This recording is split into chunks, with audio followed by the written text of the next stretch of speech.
Say hello to the Realme GT7, the latest out of the guys over at Realme. Fantastic Android phone. Listen to this.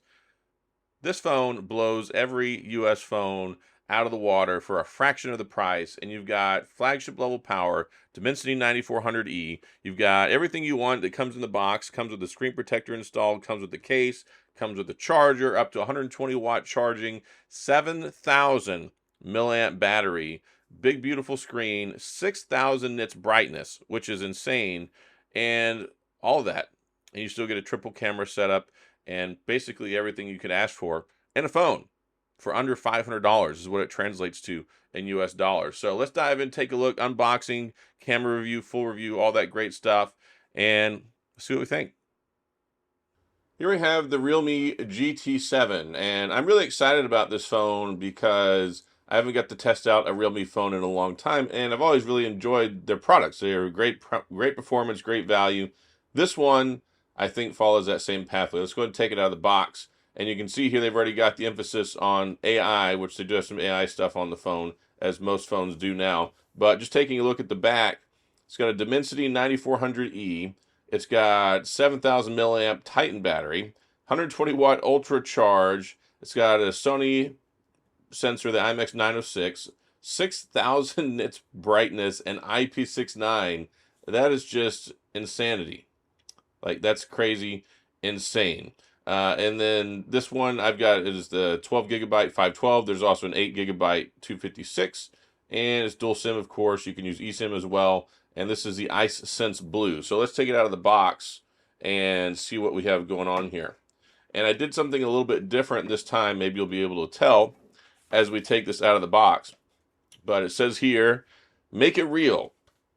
So I don't know what's in this box, but in keeping with normal fashion, I like to take the phone out first. So here we have the phone. I'm going to take the wrapping off. And this is a gorgeous looking phone. I will say one thing about it though. This is super, super slick. Like I will say I've had this out of the box, and the thing that I did is I was able to put it back in, ta-da, without making it look like it's been used yet. So this is an unboxing because a lot of these Chinese phones, they actually have things worth unboxing, right? It's not like what we get here in the US, no charger, some of them no cable, no nothing anymore, right? So this is the Ice Sense Blue, and it's beautiful color.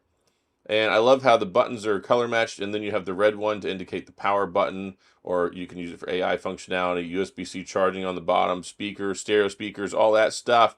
But it's a beautiful phone, 6.7-inch display. It's just under Quad HD Plus, 1264 by 2780 resolution. And I just did the software update for it. One nice thing about the software update, it gets 4 years of operating system updates, 6 years of security patches, and this is a beautiful phone. It is a beautiful phone. It's powerful, 206 grams, 8.3 millimeters in thickness, and it just came out today. Again, there's a 256 and a 512. There's no SD card slot, so you get whatever you buy, whichever version. And for the 256, the US dollar equivalent's like 468 bucks, which is actually very, very affordable. The problem is you can't really get one in the US. And I wanted to demonstrate one other thing here. You do have the optical fingerprint scanner. It's not ultrasonic. But you can see here, maybe you can't. I have VoLTE, no 5G in the US. At least not with my experience. I do have a T-Mobile SIM card in here right now. I am only able to get 4G LTE. So that is unfortunate. But 4G LTE still works pretty well. So if you really want to get the phone, you should still be able to use it, at least in some capacity. It's got 3 cameras on the back. 50 megapixel primary, it's 50 megapixel telephoto, 8 megapixel ultra wide. I took some photos. I'll show you those photo samples here in a little bit. 6,000 nits brightness peak is just crazy. That's probably the highest that I've ever seen in a phone. Like, it's pretty insane. And then it's got Gorilla Glass 7i, or I think in some markets, depending on whether it's the global or Chinese model, you get armor shell glass.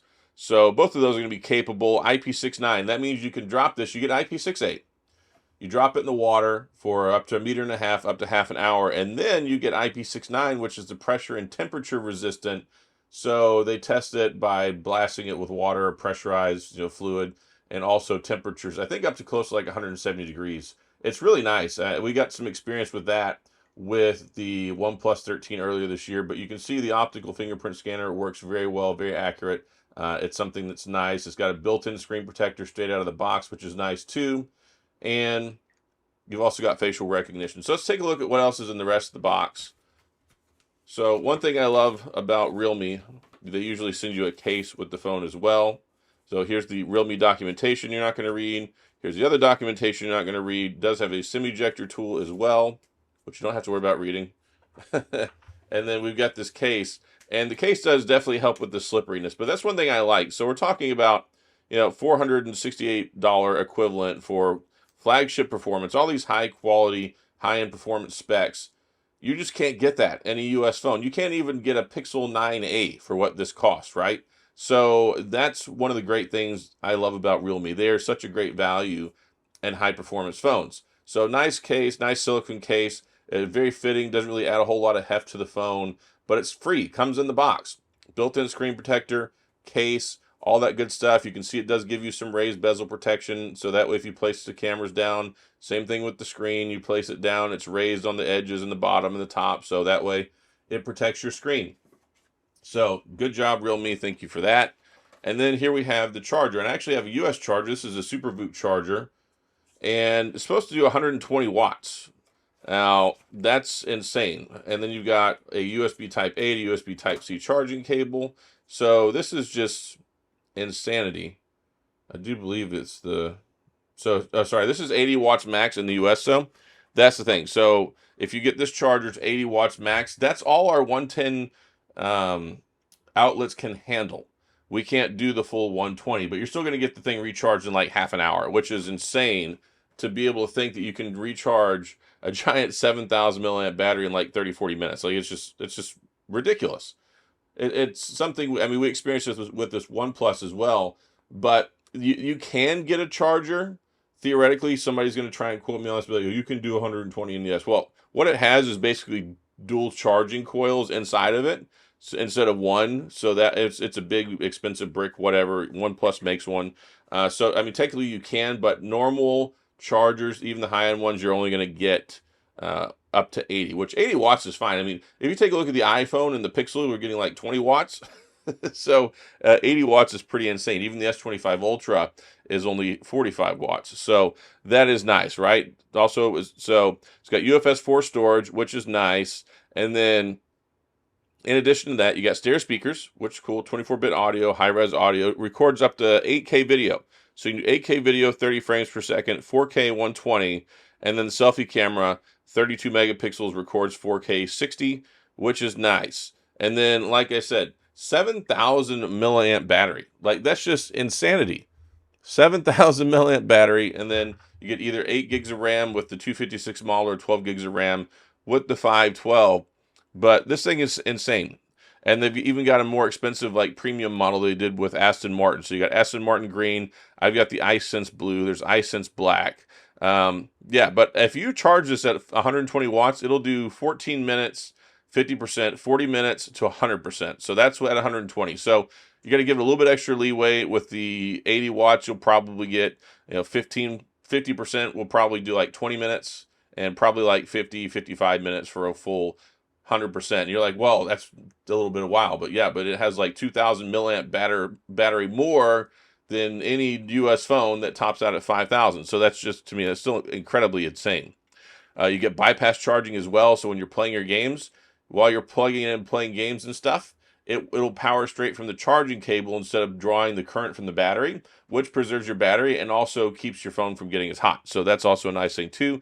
And it doesn't have wireless charging, but it does have 7.5 watt reverse wired charging. So you've got that. So pretty neat stuff there. And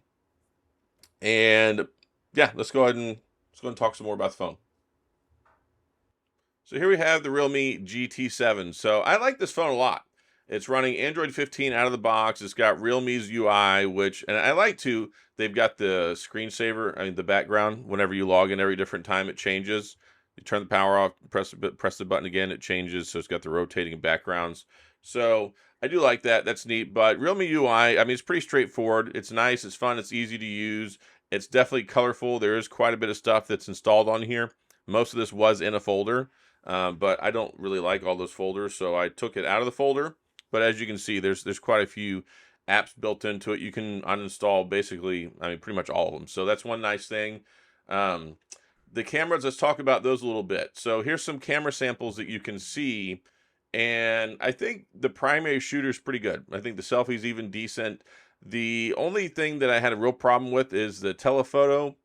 It only goes to 20 times zoom, and at 20 times zoom, I mean, it's not particularly all that impressive. So I feel like the telephoto is not the greatest in the world, but the primary shooter I like quite a bit, even the portrait shots with the macro and everything, you've got availability as well. So that's something nice, but it's only 2 times optical zoom. So that's why you're kind of limited there. So it's going to be good for telephoto stuff. You can reach in and do like some telephoto macro type photography. I got some close-up shots. And on top of that, video recording, that's something that you get to work with as well. 8K video on the back, 4K video on the front. Colors look nice. The shutter speed is super, super fast.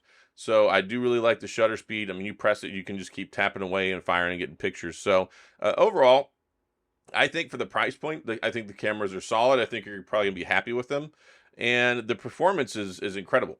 So it's running on the Dimensity 9400E, which is a little, I had to do some research and some digging on it, right? So the 9400 flagship level chip, 3 nanometer, super powerful, right? Well, the 9400E is actually a 4 nanometer. So they dial it back 1 nanometer, even though it's newer. It's like a year newer, came out this year. And it has lower clock speeds, it has lower memory frequency, and the same GPU, the Immortalis, but it's clocked a little bit lower. However, that doesn't really impact gameplay or performance. Why? Because here's the reality when it comes to playing games on phones. They haven't really changed in years. We're still playing the same PUBG. We're still playing the same Genshin Impact. We're still playing the same Call of Duty Mobile. Still playing the same Warzone. So when you take a look at having a like 90% flagship level experience chipset in 2025, like it's going to kill all these things. You're going to get 120 frames per second on quite a few games. You got the 120 hertz refresh rate. You got your big beautiful screen. And I wish we could get this phone in the States. I wish like the Realmes and all these other different brands, it's so nice sometimes when you take a look at these different brands outside the US and what they have to offer, because it's like, oh yeah, I can get a Pixel 9 in the US for $500, or you can get something that's like this, which blows the Pixel 9a out of the water in almost every way, for less than $500 outside the US. So that's just like one more illustration showing off some of the things that you can get. I know some people will import these, and this one, like I said, it'll be a good phone. Very powerful, flagship level performance, flagship level gameplay, beautiful screen, 7,000 milliamp battery. It'll take you 2 days to kill this sucker. Like, please try to kill this thing in 1 day. If you want to waste your entire day doing that, you can. But I think based off the testing that Realme did, you could play PUBG almost like 7 hours straight on this sucker. So, like, if your thumbs and your digits can handle that, and that's what you want, then go for it. And if you're outside the US and get the 120 watt charging, you can get recharged in 40 minutes. Plus, you have pass-through charging too. And again, like I said, it comes with everything in the box. You got the screen protector, you got the case, you got all that stuff. So I'm very happy with this phone. I think Realme did a great job. I would love to see some more availability. Like, I know it's going to be probably never going to happen here in the US. And I know some people that watch my videos will be like, why are you covering those other phones? Well, I like to cover a lot of stuff, and I used to cover Realme phones, and I used to cover a lot of other ones. So when this one presented the opportunity, I'm like, you know what? This is a really neat phone. It's even got graphene built in to the phone itself, like the body, so it can help with the wicking away and not accumulating heat. And I believe it's supposed to be the first phone that has graphene built in with it. But anyway, there's a lot of nice things going on with this phone. Really impressive. And you're going to get 4 years of operating system updates, 6 years of security patches, which I think is perfectly fine, especially for the price point. And if you're interested in one and you end up picking one up, I think you'll be very happy with it. And you've got Android Play Store, all that good stuff. You don't have to sideload anything. You just start it up, fire it up, just like you would any other Android phone you get here in the States, and then you can use it. And I've been using it for about a week now. So overall, I like the phone a lot. Is it perfect? No. For the price point, I think it's a pretty fantastic option. And that's pretty much all I got. So if you have any questions, comments, gripes, concerns, complaints, all that stuff, please, of course, go to the comment section. I'll do my best to get back with you. If you enjoyed the video, please hit the like and the subscribe button and the little notification bell if you want updates when new videos come out. And as always, thanks for being here. I appreciate you watching, and I'll see you guys next time.